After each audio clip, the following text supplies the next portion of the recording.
තමන්ට කරනවට අකමැති දේ කරන්න එපා. තමන්ට කියනවට අකමැති දේ කියන්න එපා.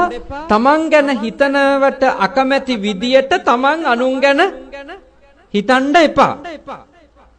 හැබැයි අන්ධයෝ වගේ ඉන්න එපා.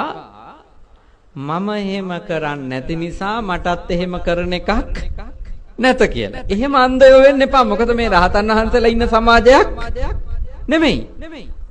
මේ ඉන්නේ තරහ යන, ආසාවල් තියෙන, ඊර්ෂ්‍යා හිතෙන, කපටි සිතුවිලි පහළ වෙන, වංචා කරන්න හිතෙන සිතුවිලි තියෙන මිනිස්සු ඉන්න සමාජයකනේ අපි ඉන්නේ.